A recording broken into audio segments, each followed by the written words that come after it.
Clear your desk by the end of the day, Renee. Human resources will handle the exit paperwork. The words on my computer screen blurred as I read them again. After 6 years of devoted service to Pine Ridge Distribution, this was how they ended it, with a cold, impersonal email. 3 days. That's all I had taken off to bury my mother. 3 days of approved bereavement leave. We need team members who prioritize their roles. The email continued. Like grieving the woman who raised me was an optional errand I chose over inventory audits. I leaned back in my chair, the worn fabric creaking beneath me. It was just after 6:30 a.m., and the Santa Fe office was quiet. Outside, the morning sun had just begun to spill over the Sangre de Cristo Mountains. I had come in early, hoping to get ahead on a few pending vendor reconciliations. My name is Renee Alvarez, and until about 3 minutes ago, I was the Regional Logistics Coordinator for the Southwest Division. At 41, I had poured my heart into this job, leading a team that ran like a family. One we built together from the ground up. We celebrated birthdays with potlucks, sent flowers when someone's kid graduated, and stayed late together during storms to make sure every shipment got out on time. I glanced around at my desk, the ceramic mug my team made me for my birthday, the framed photo of our warehouse barbecue, and a stack of thank you notes I'd collected over the years. 6 years of my life, now reduced to a few small keepsakes in a cardboard box. The termination notice was signed by Matthew Crane, my direct supervisor, the same man who had approved my bereavement leave just a week ago. Failure to maintain adequate presence during peak operations. It read. My mother's passing had apparently interfered with one of these so-called critical periods. I didn't cry. I didn't yell. Instead, I calmly took a picture of the email with my phone and forwarded it to my personal account. Then I powered down my computer, stood up, and began quietly packing. By the time others started arriving, half my desk was already empty. Carla from payroll was the first to notice. Renee, what's going on? She asked, her voice sharp with concern. I've been let go, I said simply. What? Why? Because apparently, laying my mother to rest didn't align with business priorities. Her shock quickly turned to anger. That's disgusting. Have you spoken to Linda, the regional director? No, I said softly, wrapping the mug in bubble wrap. I'm not going to fight it. But I won't forget it either. I looked up as a few of my team members trickled in. Marcus, Jen, Luis. Their expressions shifted the moment they saw my half-empty desk. They didn't need an explanation. They knew. Marcus was the first of my direct reports to hear the news. His usual easygoing smile vanished the moment he saw the box. This is ridiculous, he said, voice tight. I shook my head gently. It's done, Marcus. Matt made his decision. But we just completed the Sierra Ridge distribution upgrade. Vendor satisfaction scores are at an all-time high. Because of your planning. I gave a small, tired smile. Apparently, that wasn't enough. By 9:30, all 7 of my core team members had gathered silently around my desk. Jen, our inventory specialist who rarely spoke above a whisper, looked like she might scream. Luis, who managed customer fulfillment, stared at the floor with clenched fists. Carla, our shipping coordinator, had tears in her eyes. Behind them stood Isaac, Lena, Bryce, and Naomi, each carrying the same expression, stunned betrayal. You can't leave, Carla said softly. The Navajo Freight contract renewal is next week. The new vendor platform launches on Friday. No one else understands the rollout process like you do. I pressed down the final flap on my box and sealed it with tape. Matt should have considered that before he fired me for attending my mother's funeral. The words hung heavy in the air. The rawness of them made some look away. Others didn't blink.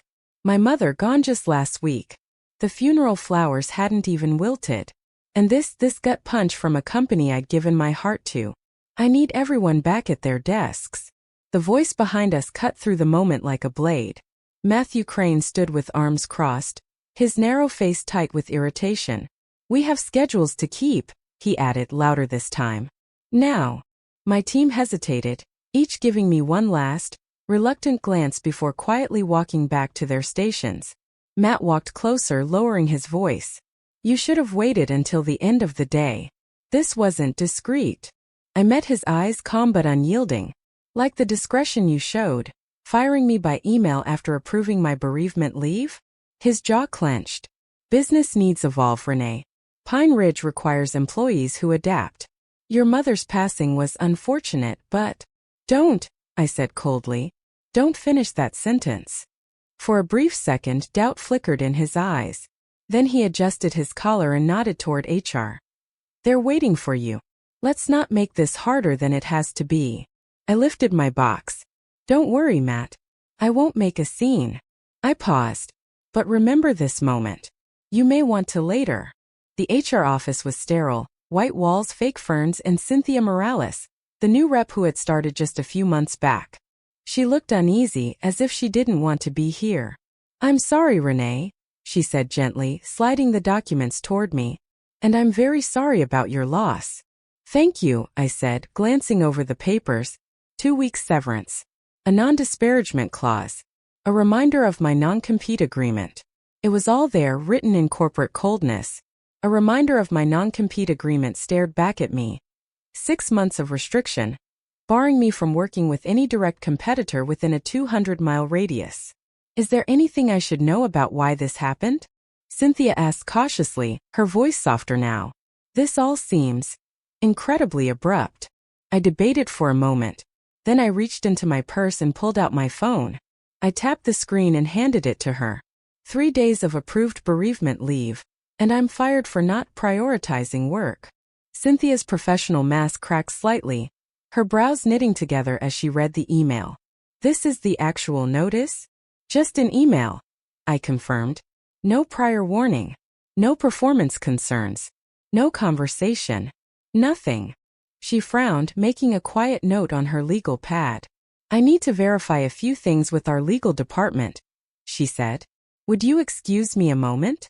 As Cynthia stepped out, I turned to the wide window behind her desk. From this floor, I could see the Rio Grande cutting through the desert, winding along the edge of Santa Fe.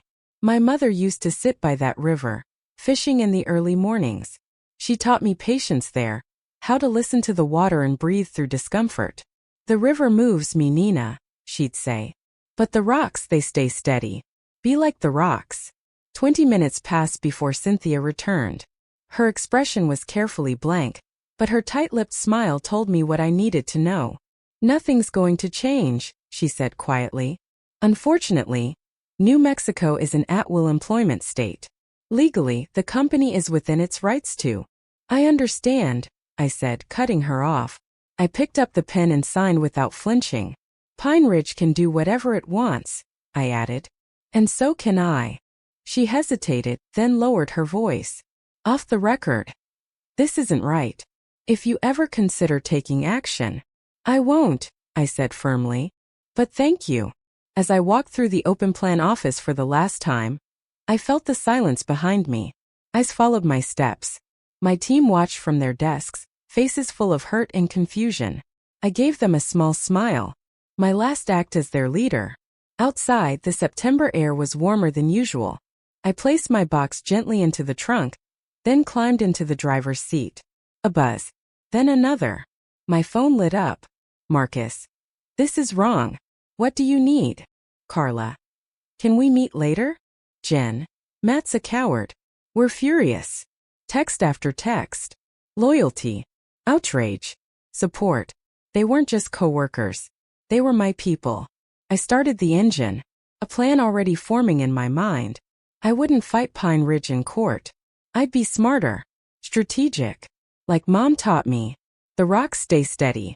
The river flows. Then my phone rang. It was Eli Bowers, CEO of Southwest Freight Lines, Pine Ridge's largest competitor. We'd met at a logistics summit last year.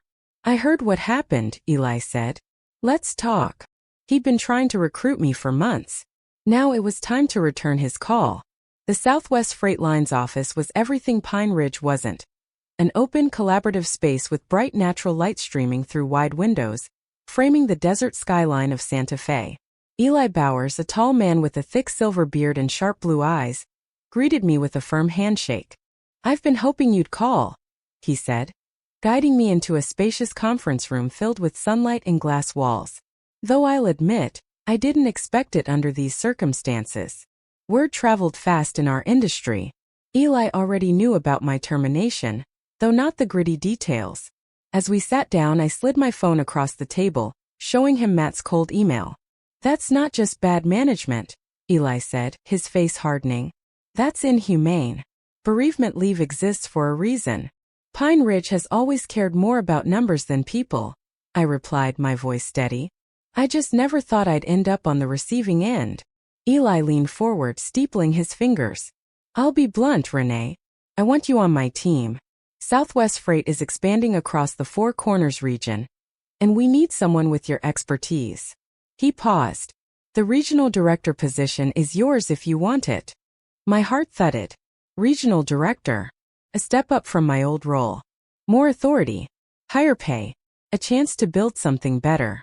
"What about my non-compete?" I asked cautiously. Eli smiled. "Our legal team already reviewed it. It's overly broad and likely unenforceable, especially under the circumstances of your departure. And if Pine Ridge tries anything, we'll cover any legal costs." I sat back, weighing the offer. "I'll need a little time to think." "Of course," Eli nodded. "Take the weekend. Let's talk specifics Monday." That evening I met Marcus and Carla at Sundown Taproom, a cozy pub tucked away from downtown where we wouldn't run into Pine Ridge employees. They arrived together, their faces a mixture of anger and concern. "How are you holding up?" Carla asked as we slid into a corner booth. "I'm doing okay," I assured her. "It's been a rough few weeks, but I'll land on my feet." Marcus shook his head. "Matt's an idiot. The office is already falling apart. No one can find your documentation on the FreightWorks transition, and half the system access is still locked under your credentials." "That sounds like a Matt problem," I said, sipping my water. Carla leaned in. "It's more than that. Everyone's talking. Not just our team. People are furious about how you were treated." I blinked, genuinely surprised. "You were respected, Renee," Marcus added. "You weren't just another manager. The way Matt handled this, people are scared now. If they can do this to you, they can do it to anyone." Carla nodded. "Linda's been asking questions. The regional director isn't happy." "Good," I said simply, feeling the first spark of momentum. As we spoke, more texts came in from other team members. Stories of disorganization, frustration, and growing resentment against management. Pine Ridge was already feeling my absence. "What will you do now?" Marcus asked quietly, setting down his glass. I hesitated. "I've had an offer from Southwest Freight Lines." Their eyes widened. "But your non-compete," Carla said quickly, leaning forward. She worked closely with vendor contracts and knew the ins and outs of employment agreements, especially in cases of wrongful termination. "That's what Southwest's legal team said too," I replied. "It's probably unenforceable, but it's still a risk." Marcus's phone buzzed on the table. He glanced at the screen and frowned. "Matt's calling an emergency meeting tomorrow morning. Saturday." He's never done that before. "The Navajo Freight account review is due Monday," Carla explained. "Nobody can find your analysis reports. They're panicking." I allowed myself a small private smile. Those reports were properly filed on the company server, of course, but my system of organization wasn't exactly obvious to anyone else. I hadn't planned for this fallout, but I couldn't deny feeling a flicker of satisfaction. "I should get going," I said, gathering my purse. "Early appointment tomorrow." As I stood to leave, Marcus caught my eye. "Renee, if you did go to Southwest Freight," he asked carefully, "hypothetically, would they be hiring?" I paused, studying their faces, the loyalty, the frustration, the hope. "Hypothetically." I smiled. "Yes. They're expanding rapidly." The look Marcus and Carla exchanged told me everything. Saturday morning, I met with Victor Santiago, an employment lawyer a friend had recommended. His office was cozy but professional, decorated with degrees from Harvard and Stanford. I laid everything out: the email, the termination notice, the non-compete agreement. Victor adjusted his glasses and shook his head. "This is textbook wrongful termination," he said. "Firing someone for taking approved bereavement leave can easily be argued as a breach of contract and bad faith." "I'm not interested in suing," I clarified. "I just need to know my options with the non-compete." He reviewed the document carefully, tracing a finger along the text. This is overly restrictive, he said. 6 months, 200 miles. That's basically telling you to leave the industry or move out of state. Is it enforceable? I asked. In New Mexico? Victor shrugged. Given the way they terminated you? Highly questionable. Courts here typically don't uphold non-competes when employers act in bad faith. He leaned back in his chair. What's your plan? Southwest Freight Lines offered me a regional director role. Better title. Better pay. Victor nodded approvingly. Pine Ridge would have to prove you're causing them actual harm. And that's a tough case when they pushed you out. He jotted a few notes. I'd say proceed with caution, he said, smiling slightly. But don't let this non-compete stand in the way of your future. Over the weekend, my phone kept lighting up. Messages from my former team. Updates from Marcus and Carla. Growing discontent brewing inside Pine Ridge. The cracks were widening. And I was just getting started. The emergency Saturday meeting had apparently been a disaster. Matt had tried to pressure everyone into absorbing my responsibilities, without any additional compensation. Morale tanked immediately. The Navajo freight account files had been found, but nobody could decipher my detailed analysis methods. By Sunday evening, my mind was made up. Monday morning, I called Eli Bowers. I accept your offer, I told him. But I have one condition. Name it, Eli said without hesitation. I want the ability to build my own team. If any of my former colleagues from Pine Ridge apply to Southwest Freight, I want them given serious, fair consideration. Eli chuckled. If they're half as good as you, Renee, we'd be lucky to have them. That afternoon I signed my contract. Regional Director, Four Corners Operations. The salary was 40% higher than what I'd earned at Pine Ridge, with full relocation benefits, if needed, and a substantial signing bonus. As I walked out of Southwest Freight's headquarters, sunlight warming my face, I checked my phone and saw 7 new messages. One from each of my core team members. They all wanted to meet. Privately. Tuesday morning, I sat tucked into a quiet corner at Desert Bloom Cafe, a cozy little coffee shop downtown. The smell of roasting coffee beans and fresh cinnamon rolls hung in the air. Marcus arrived first, then Carla. One by one, Jen, Luis, Isaac, Lena, and Naomi joined, pulling extra chairs around 2 small tables pushed together. Pine Ridge is falling apart, Isaac said without any preamble. Matt's micromanaging every little thing, Luis added grimly. And Linda is breathing down his neck. Clients are complaining. The Navajo Freight Renewal team demanded to know why you weren't handling their account personally, Carla said. I sipped my coffee, listening as story after story spilled out. Tales of chaos, lost files, plummeting morale. We heard you accepted the offer at Southwest Freight, Marcus finally said. The others quieted, looking at me anxiously. News travels fast, I said with a faint smile. We want to come with you, Carla stated firmly. Heads nodded around the table. I looked at each of them carefully. You all have steady jobs. Are you sure you want to risk that? What stability? Lena asked bitterly. If they fired you for something like burying your mother, none of us are safe. Southwest Freight is hiring, I said cautiously. I can't promise anything, but I can refer you. You'll need to apply properly. Naomi pulled out a stack of printed emails with a small, proud smile. We already did. Yesterday. I blinked in surprise. You applied before even speaking with me? We trust you, Renee, Jen said quietly. Where you go, we follow.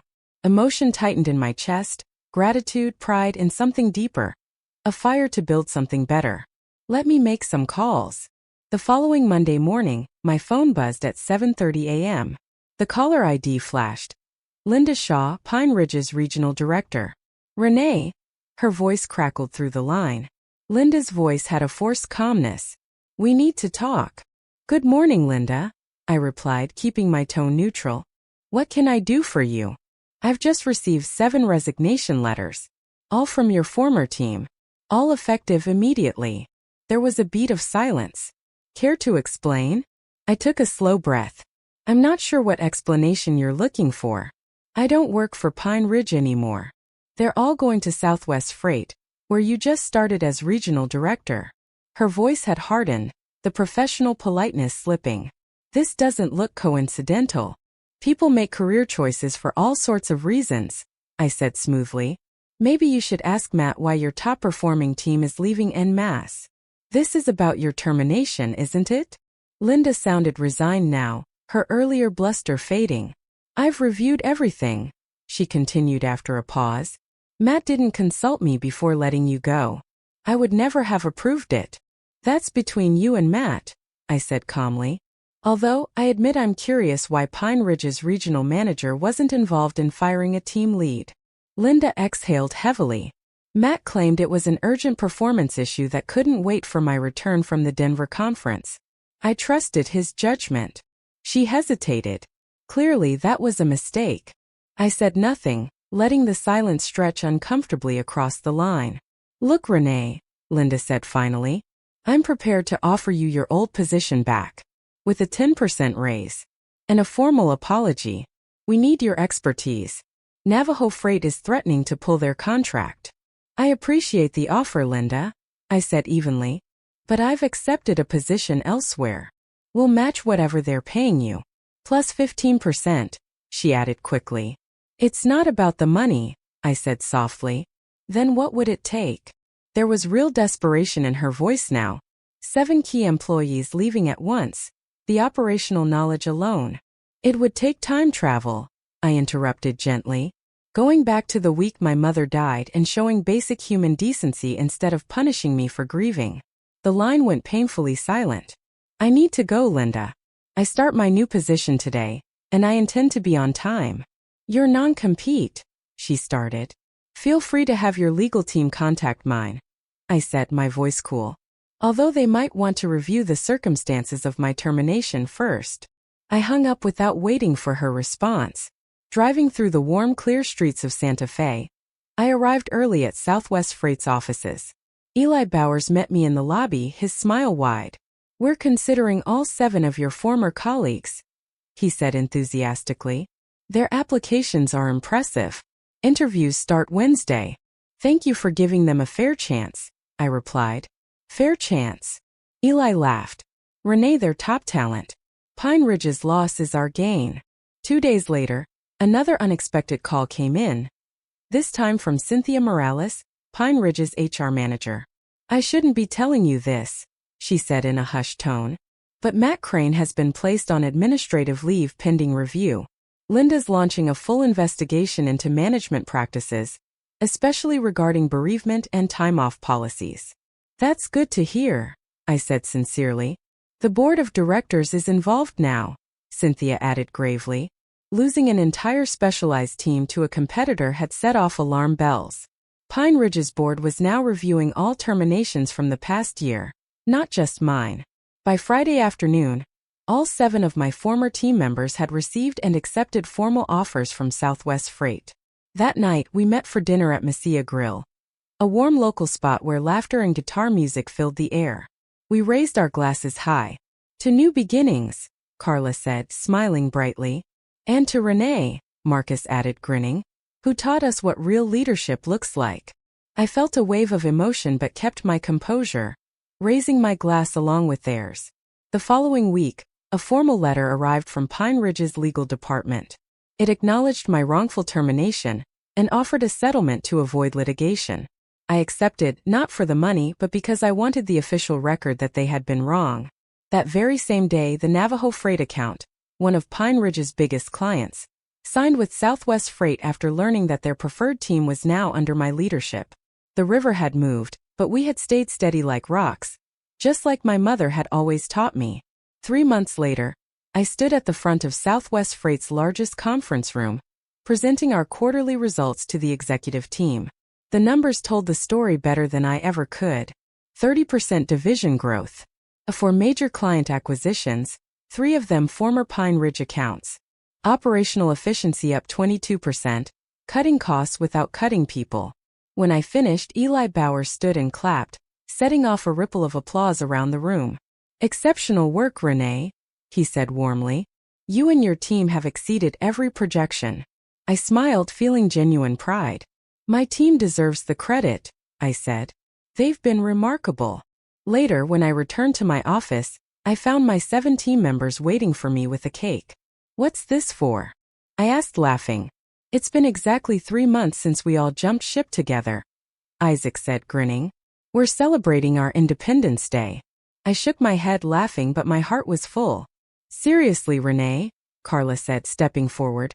Everyone's thriving here. And it was true. Each of them had grown professionally in their new roles. They had autonomy, better resources, and most importantly, they were valued as people, not just as numbers. My phone buzzed with a news alert. Pine Ridge Distribution announces restructuring amid mass client exodus. I held up the phone so everyone could see. I heard they lost the Red Mesa Logistics contract last week, Louise said, slicing the cake. That's about 20% of their Four Corners revenue. Matt's gone, Jen added. Packed up his office Friday. Linda was scrambling to save what little remained. I felt no pleasure in Pine Ridge's collapse. Only justice. They weren't failing because we had left. They were failing because they forgot that companies are built by people, not profits. To Pine Ridge, I said, raising my water glass. May they finally learn that a company is only as strong as how it treats its people. And to Renee, Carla added, lifting her glass high, who showed us we deserved better. We clinked glasses, smiling wide. 6 months after joining Southwest Freight, I received an unexpected lunch invitation from Linda Shaw herself. She had left Pine Ridge and taken a position with a management consulting firm that specialized in organizational culture reform. We met at a small sunlit restaurant overlooking the Rio Grande, just outside downtown Santa Fe. Linda looked different, more relaxed. The constant tension she used to wear around her eyes had softened. Thank you for meeting me, she said as we settled into a quiet corner. I appreciate the gesture, I replied, keeping my tone neutral. I wanted to apologize properly, she began. For what happened? You weren't directly responsible, I reminded her. No, she admitted, sighing. But I helped create the environment that allowed it. She paused, gathering her thoughts. After you and your team left, everything fell apart. The board brought in external consultants to review what went wrong. She gave a small, self-deprecating smile. The report wasn't kind to any of us. I nodded, waiting. Pine Ridge is being acquired, Linda said quietly. Silver Star Logistics is buying them out, basically just for the client list and a few physical assets, at a fraction of what the company was once worth.